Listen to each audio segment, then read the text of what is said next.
Oui, papa. Ce qu'on va délivrer au dépôt. Papa n'a pas ça dans le fond des choses sur la cacate. Moi, je te parle pas comme d'autres prophètes. Mais moi, je te parle comme un prophète de Dieu. Parce que ça n'a pas prophète, il y a un zalatango, le déjà dans l'autre qui papa nanga. Pour n'a moni déjà prophétie, en gros, n'a koloba que papa n'a zandoki. Ils oublient que ndoki akoki kolata pe longia mutu mususu pona koloka mutu. Amen. Mobali oyo abali yo bolala kane na mbeto wana yende ndoki sacrifier kabana nao. Nayebi ke eza difficile ondima.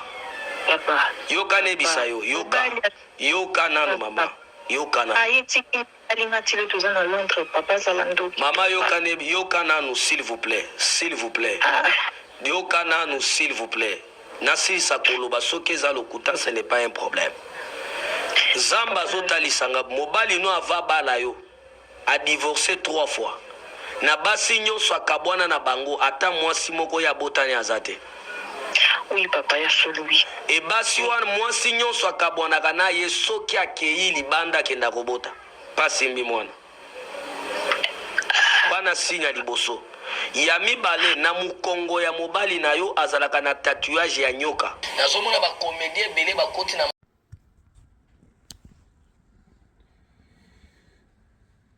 Voilà, bonjour, bonsoir, na bandeko nyonso oyo balandaka biso na kati ya Isaki News et Télévision na pesi bino nyonso mbote.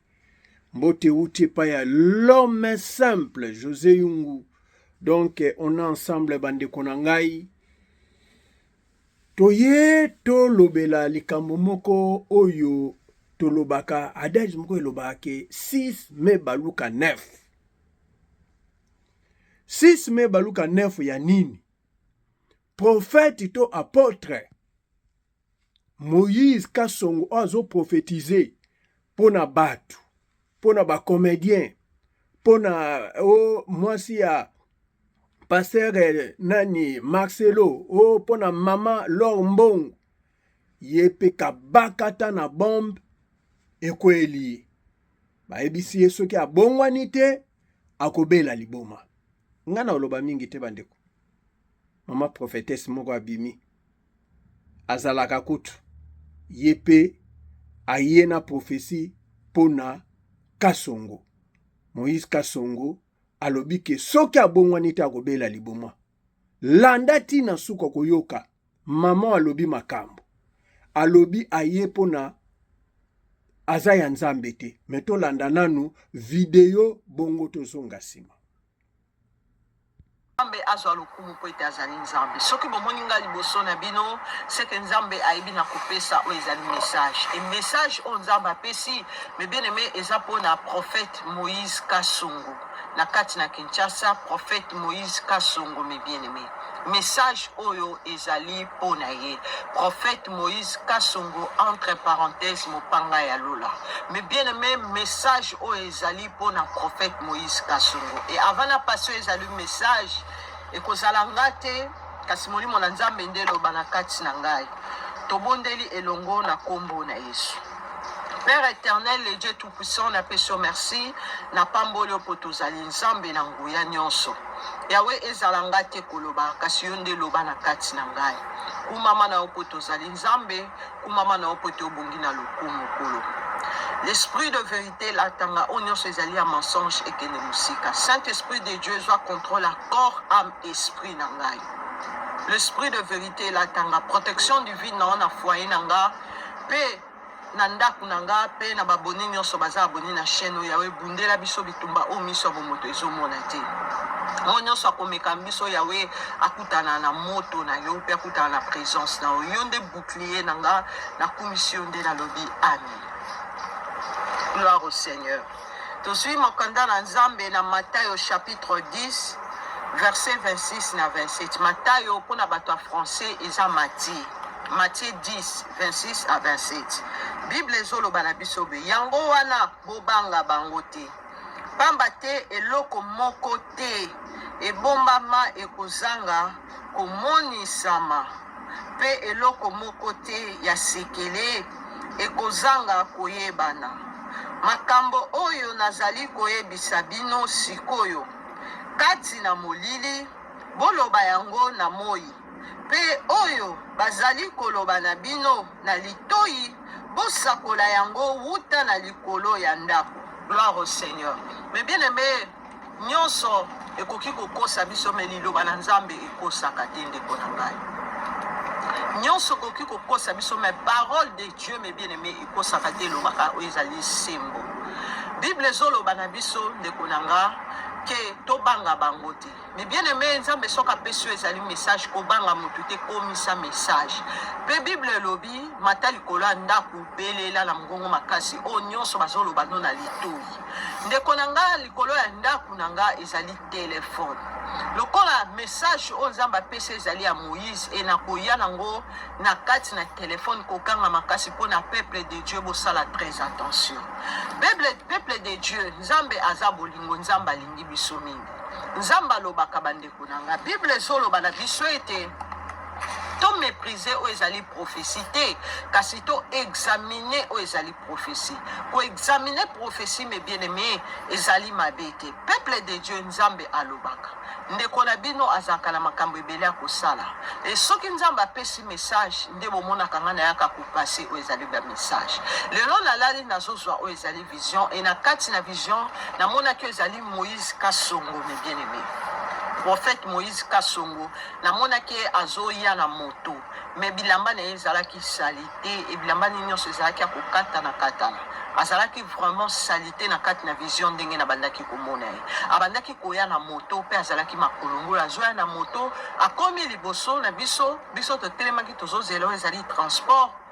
Et a commis liboso na monier a memi jeune fille moko azolinga o ezali fille wana et fille na ebise na za femme mariée ozolinga nga me na za femme mariée mais bien me bandaki ko insister et pas ya fille wana ki ngala lingio na sepeli na et fille na bi na za femme mariée comment yokolinga nga na za femme mariée et ngala kati na vision na bandaki ko kamwa ndenga zalaki salité ndenge bilambani zalaki akokatana et na bandaki ko kamwa me bien aimé na bandaki ko kama po na ebi kaza serviteur comment azabwe na kati na vision ndenge na bandaki kokama et nazalaki wana nazalaki vraiment ya kokama ndenge azalelaki et ya zolinga o ezali fille wana fille ana pe abi naza femme mariée na koki kolinga te po naza femme mariée ya bandaki ko insister et na ko insister azui moto na abandi kokenda pusani liboso mwa ngombe ezalaki liboso ameki komata na ngomba wana akokite ameki komata na ngomba wana akokite engabi sika nazalaki molimo na Nzambe na yoki ngongo na Nzambe zoloba na ngai ke omoni mosali o bozobenga ke serviteur o bozobenga ke prophète mosali nango moni vie o yazo mene omoni vie o yazo tambola nango vie ya kotambola sima basi etala n'est-ce pas ngana lobaki na bino o ya kozala na foi ko déplacer o ezali montagne mais tala yazo kokata komata na ngomba o ezali boso na ite vie na ye moko nano azokoka kotambusa ngo te vie na ye moko nano azokoka ko arranger o ezali vie mais bien aimé Nzambe bandaki koloba nanga que Moïse Kasongo entre parenthèses mopanga ya lola azokoka kotambusa o ezali vina ete vina moko aza incapable ya kotambusa yango tout droit na Nzambe et aza tout droit te na Nzambe et molimo na Nzambe bandaki koloba nanga na kati na vision ngongo na Nzambe zoloba nanga Moïse Kasongo na moto me bien aimé azokoka komata o ezali ngomba na te ngala kati na vision na bandaki kokamo na zoba ndenge nini yoza serviteur nozokoka komata o ezali ngomba o te me bien aimé abandaki kobunda na komata ngomba na vision azokoka te azobunda na komata ngomba na vision na moto azokoka te mbala moko na ekobima ezalaki vision et peuple de Dieu na lamuki et vision oyo nalobaki Seigneur pesango ezali discernement et Saint-Esprit abandi koloba nanga moto oyo moniani eza vi na ye moko nano azokoka kotambwisa oyo ezali vi na ye te vi na ye moko omoni ye na ngomba azokoka ta komata oyo ezali ngomba wana te vi na ye moko azotambusa ngo na salite vi na ye moko nano eza salite ebongo bato oyo bakozala pembeni na ye bakozala ndenge nini omoni vi na ye ndenge ezali vi na ye eza azolandana na basi vi na ye eza azolandana na basi eme bien eme nzambe abandaki koloba na ngai ntango nazobondela e saint esprit abandi koloba na ngai mission na ye eza ya kodétruire bamariage ya bato mission na ye eza adétruire oyo ezali bamariage ya bato peuple de dieu nzambe abandaki koloba na ngai ke moïse kasongo mission na ye eza adétruire oyo ezali bamariage nzambe abandaki koloba na ngai bien-aimé ke mission ya moïse kasongo eza adétruire bamariage ya bato bosala très attention na moïse kasongo azali serviteur na ngai te azosala mpo na ngai te kasi azosala mpo na libumu na ye intérêt na ngai eza kuna te eme bien-aimé ntango nasilisi kobondela yango nalobi nakogarde message oyo mpo na ngai moko te nzambe lokola atalisi bible ezoloba na ngai ete namata likolo ndako nabelela e naye kopase message oyo na autorisation na ngai te kasi na autorisation ya nzambe po ete ye moko nde moto akobatela nga mpe ye moko moto akoprotege nga eme bien-aimé yango naye kopase oyo ezali message ainsi dit l'éternel moïse kasongo répands-toi Moïse Kasongo, entre parenthèses, Mopanga ya Lola, répands-toi na kombo na Yesu, répands-toi. Peut-être Nzambe ayebi na kotali sa vie na ondinge ezali. Nzambe ayebi na kotali sa mission na ozala ngo pona ko détruire ba mariage ya bato. Yango nde zao ezali mission na peuple de Dieu, obengami femme mariée. Sala très attention na ko bengaka o ezali Moïse Kasongo, ako détruire o ezali libala na yo. Ako détruire o ezali foyer na yo. Bosala très attention na Moïse Kasongo. Mission eza pour a détruire ba mariage ya bato. Yango ndeza mission oyo batindi ye nango. A détruire ba mariage ya bato, a désorienter o ezali peuple de Dieu. Mais bien aimé dans le Seigneur, il faut koyeba ke Nzambe aloba kabandeko nanga. Moïse Kasongo ye moko aza incapable ya kobongisa vie na ye nano na nzambe aza makolo moko libanda ye makolo moko na kati aza na nzambe tout droit te e nzambe abenge serviteur ya libumu nzambe alobi aza serviteur na ye te kasi aza serviteur ya libumu mais bien aimé nzambe soki abenge yo serviteur ya libumu elakisi ke ozosala mosala ya intérêt na ye te mais ozosala mosala pona omileisa omilatisa osomba bandaku osomba ba voiture yango nde musala o Moïse azosala mes bien-aimés Moïse azosala musala te pona nzambe kasi azosala musala pona libumu na ye intérêt ya nzambe eza kuna te mais bien-aimé sœur en Christ maman ozolanda ngai ndeko na wa mwasi naye koyebisa o vraie prophétie mais bien-aimé c'est la parole de Dieu ozala problème na yo prophète a coupé sa solution té. Amen. Bako prophétiser pour na yo mais prophète a coupé sa solution té. Muta coupé sa ezali solution ezali Yesu Masia. Yo bongi sa relation na ona Yesu Masia. Ke yo bongi sa relation na ona prophète Songolo Paka. Ndeko na ngai Moïse Kasongo répands-toi pour vino eza salité. Oza mission na yo eza pour détruire ezali ba mariage ya bato. Répands-toi. Ce qui se repentir te okobela o ezali liboma ainsi dit l'Éternel. Poete na moni ozalaki salité bilambano ezalaki.